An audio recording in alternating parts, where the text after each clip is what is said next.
here already regulated another profession? No? Okay.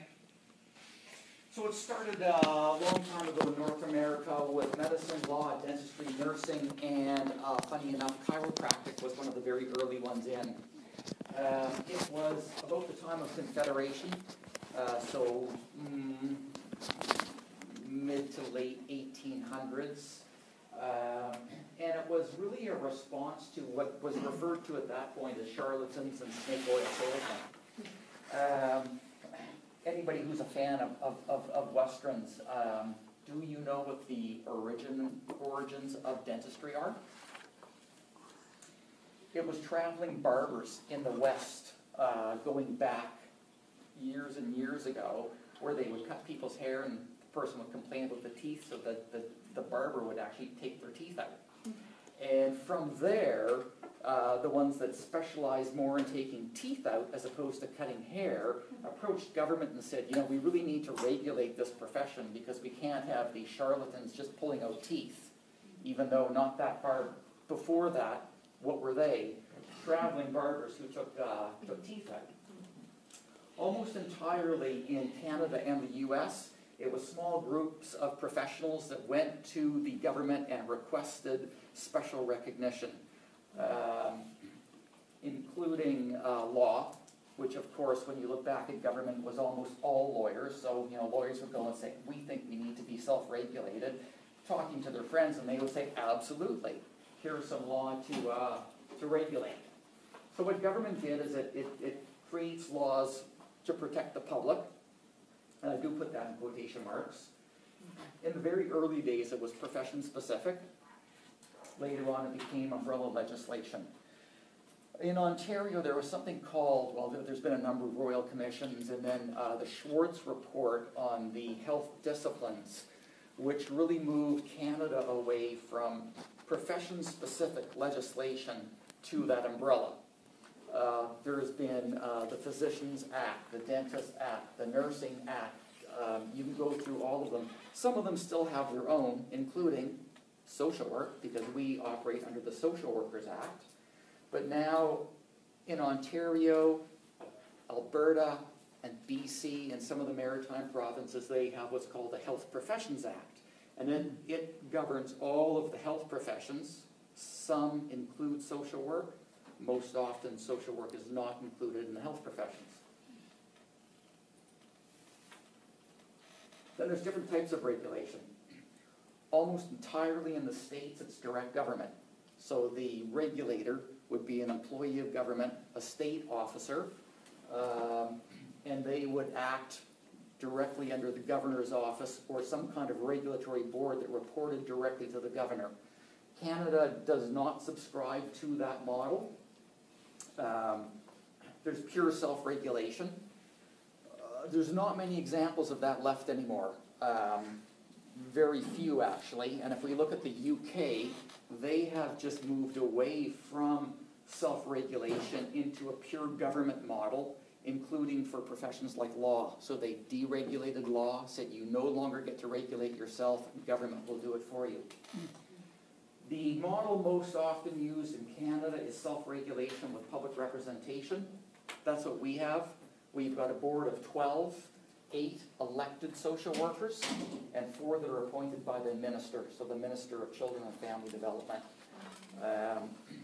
If we go back a number of years, when Gordon Campbell was the Premier, he actually set up an office, and it was merit-based, where people would apply to get appointed to boards. Later, we've seen that shift back to a very political process, where for some reason they think positions on our college board are plumb political appointments. I kind of question that, but voluntary or pretend. Any clinical counselors in the group? Okay, there you go. The BC Association of Clinical Counselors pretends to regulate. There is no law that what? There's no law that regulates counseling in BC. So when they say, we register, it's different than when we say we register. The BC College of Social Workers is designated under the Social Workers Act were recognized by the government. There's no such thing for counseling as of yet. There's rumors that they may get recognized under the Health Professions Act. And then there's this weird last one, the combination of advocacy and regulatory. In Alberta, they do that. So they have a Health Professions Act, and the act sets all these colleges that are supposed to act in the public interest. And then the government said, yeah, but you can act for the profession as well. So they do both. They advocate for the profession, and they try to protect the public. In BC, if we go back to the late 1990s, the ombudsperson put out a report that said regulatory bodies are biased, and there's a conflict if they do both functions. You cannot both act in the public interest and the profession's interest. They're mutually exclusive. So in BC, we have separate regulatory bodies, colleges, and for the most part, separate professional associations. And I say for the most part because not all professions have professional associations. Licensed practical nursing is one where they just haven't really been able to get the profession together to really advocate for the profession. In BC, we have the BC Association of Social Workers, and that's the body that advocates for the profession. So they can go to government, they can pound the table, they can deal with unions, they can lobby third-party insurance companies. College can't do that. The college has an entirely separate role, but the association can. Now, we do get our fingers in there a little bit, and the most recent example of that was about a year and a half ago, the association wrote a letter to ICBC, and they were complaining that ICBC would not recognize social workers as being counselors for ICBC clients who had been in car accidents, but they do recognize clinical counselors. And ICBC wrote them back a really nice letter, which was just fundamentally wrong, because of course they talked about the clinical counselors having the statutory right to regulate and standards and codes of ethics.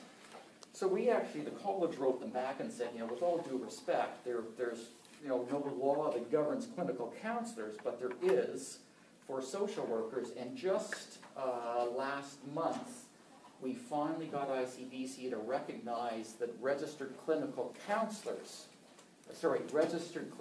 social workers can provide services to ICBC clients.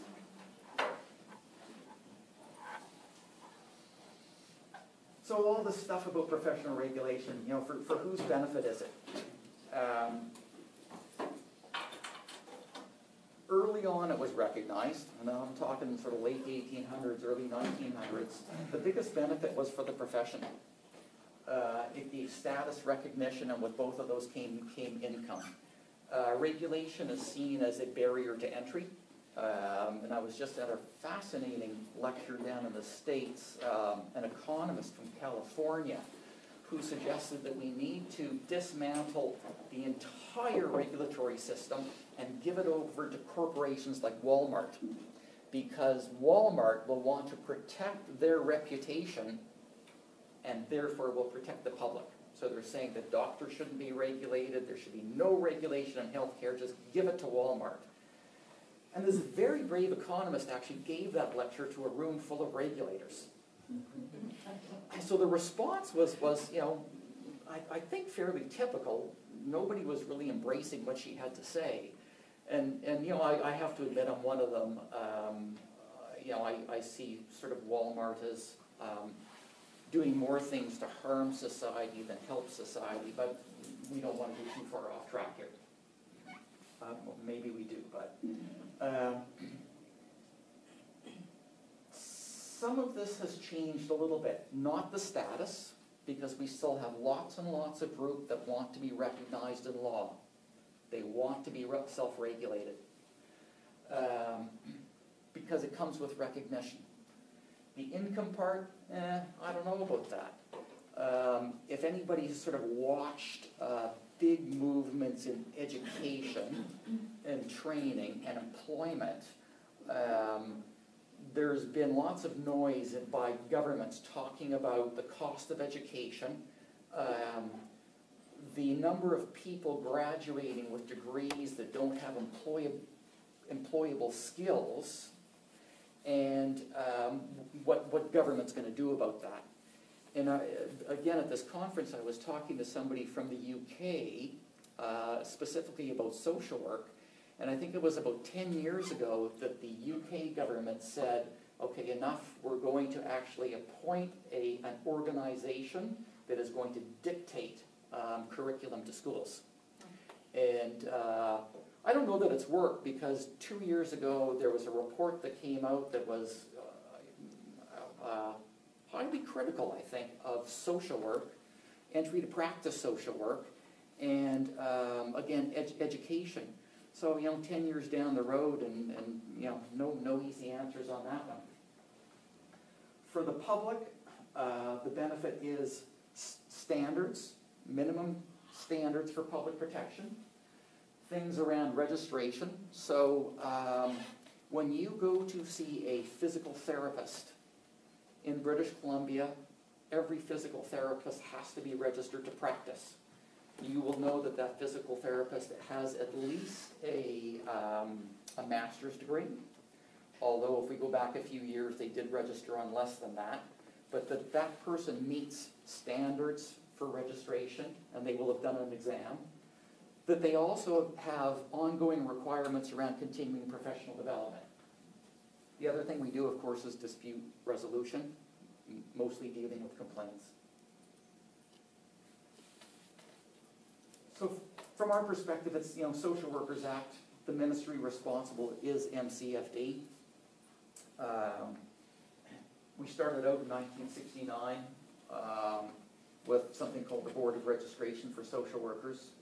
The Act was changed in '66, formed the BC College of Social Workers. That's when we separated that report out of the Ombudsperson's office. And then again, the Act was rewritten in 2008, and it was modeled after the Health Professions Act. In 2008, 2007, there was a dialogue between the profession, MCFD, and the Ministry of Health. Health was really expanding its regulatory scope under the Health Professions Act. I think at that point they had 24 colleges, and they were interested in social work, but on one condition, that there be no exemptions. So if social work was to come under health, anybody calling themselves a social worker had to be registered, and MCFD said no. We need to be able to hire who we want, who's available. We want to call them legally a social worker, even if they have no social work education. So we are still under MCFD.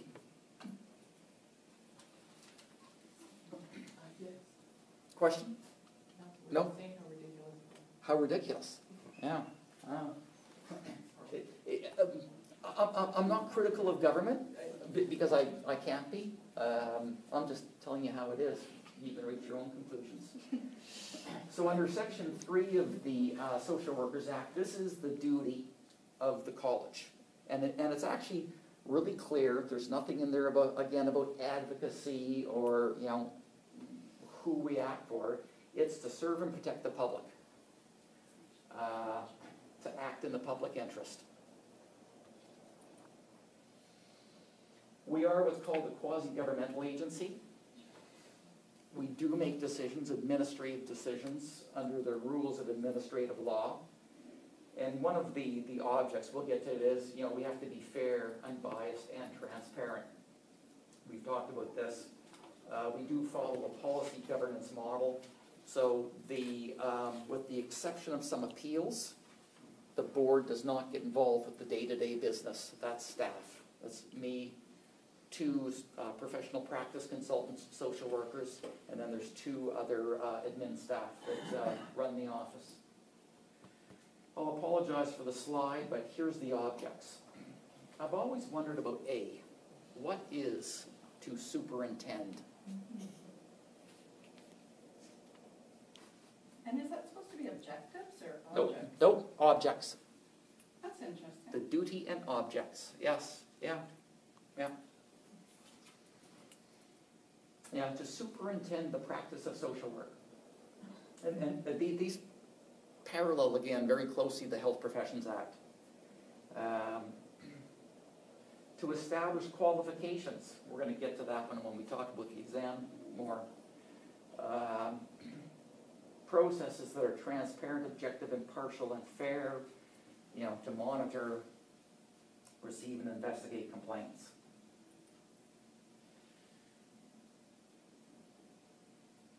So it's one thing to read the act and go, yeah. Oh, if you're having problems sleeping one night, just crack it open. It's not the most exciting reading. What the act really does is, though, it protects the title, kind of. We do not have practice protection in BC, and in fact, none of the professions, the health professions, have practice protection. So it's the act of doing social work isn't protected. Calling yourself a social worker is. So the framework, we established requirements for registration of qualified people, minimum standards for public protection, standards for ethical conduct, and all of those sort of roll into reviewing complaints and then inquiry. Funny enough, we don't do a lot of discipline, which is good. BC laws, sorry for the yellow, I'm not actually sure why it's yellow, but bclaws.ca is the government's central database for laws, so if you're looking for any of them, you'll be able to find them there, updated copies, including all the regulations. And then our website is up above, the BCSW.ca, lots of links there. Now, I've talked a little bit about the exemptions, and the exemptions are included in the social work regulation. So, on one hand, the government says we're going to regulate social work, except for the people that we don't want you to regulate, and those would be anybody that works for the federal or provincial government. Anybody that works for a municipality, regional district. Now, this is wrong because a couple of years ago, Regional Health Board was removed from the list, and they now have to register. Or Board of Education, Indian Band, Tribal Council, Treaty First Nation, Nishka, or a person who teaches or engaged in research or under an academic appointment. So, let me see if I have this straight. They create the Social Workers Act. They allow us to set all these requirements for registration. Then they say we're going to exempt a whole bunch of people, including people that work for child protection, ministry, Aboriginal agencies, prisons, and if you sort of stand back and push and say, okay, so where are some of the most vulnerable people in our society? And why wouldn't we want qualified people? Not that I'm saying the people that are there aren't qualified, we just don't know. Providing service.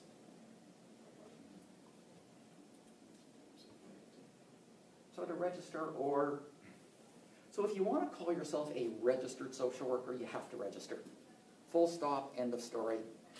There are some in the ministry who like to call themselves resource social workers. And then they use RSW. Right? Oh, nothing nefarious about that, is there? So no, we actually write to them and say, you cannot use RSW. If you want to call yourself a resource social worker, spell it out so people know. And depending on the manager in the office, sometimes we get pushback and they say, oh no, they're entitled to use RSW. Well, no, actually they're not. There's a number of pieces of legislation that say an abbreviation of a protected title is also protected. You can be part of a profession, and we'll spend some more time on that. There's a recognition of standards and ethics. One of the big complaints within a really well-known employer, which shall go unnamed, but they do child protection, they have huge caseloads, more than anybody can really what an external person think they could manage reasonably. When you look at nurses, you look at doctors, you look at psychologists, who are all mandatory. Well, I better be careful with psychologists, because they still have some exemptions. They push back. They say that caseload is too big, I can't do that, it violates my standards and my code of ethics. Why do you think that exemption's there? Go ahead, try to push back. Do you want your job? Okay? If you want to go into private practice, you have to be registered. The registered clinical specialty is, again, something you cannot call yourself a registered clinical social worker if you're not registered. We're currently sort of in the middle of a big debate about whether you can call yourself a clinical social worker